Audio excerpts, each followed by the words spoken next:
Hello दोस्तों, नमस्ते, प्रणाम। हम किरण शर्मा, हम मंजू शर्मा अपना यूट्यूब चैनल पर सबके स्वागत करै छी। अभिवंदन करै छी। दुनू देवरानी जेठानी जा रहल छी नोक झोंक गीत गाबा। अहाँ सबके जो नीक लागत कमेंट बॉक्स में जरूर बताएब गीत केहन लागल, और कमेंट करके जरूर बताएब। लाइक सब्सक्राइब जरूर करब।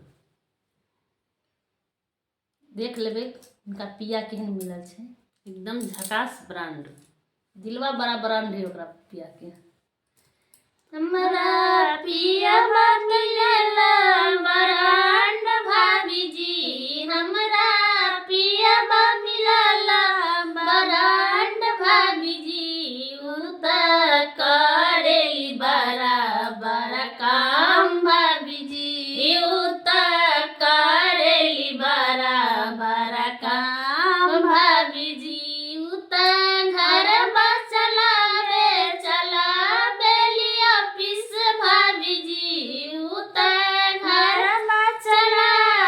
चलावेली ऑफिस भाभी जी। तबो राखेली हमारा के साथ भाभी जी, तबो राखेली हमारा के साथ भाभी जी। हमरा पियवा मिलला ब्रांड भाभी जी, हमरा पियवा मिलला ब्रांड भाभी जी। उ त करेली बड़ा बड़ा काम भाभी जी, उ त करेली बड़ा बड़ा काम भाभी जी। उ त घर में रखे सबके ख्याल भाभी जी, उ त घर में रखेली सबके ख्याल भाभी जी।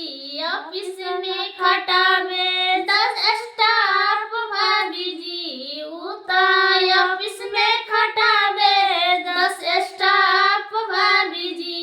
तबो राखेली हमारा के साथ भाभी जी, तबो राखेली हमारा के साथ भाभी जी।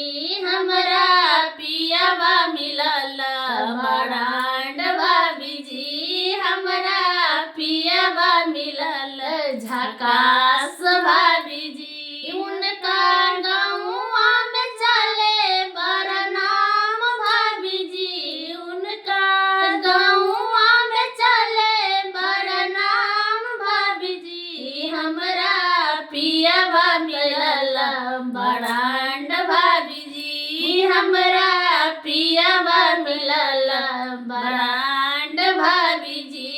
तबो राखेली सबके ख्याल